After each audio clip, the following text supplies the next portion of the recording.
Так, ребята, отловил я целую ночь. Клевало с 11 часов. По улову вот столько. Вот такой вот улов. Вот столько карасей. Не знаю, сколько не считал. Вот такие, примерно как и на донку брали.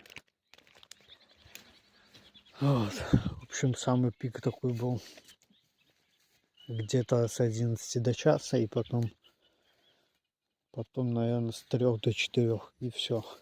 Больше поклевок не было.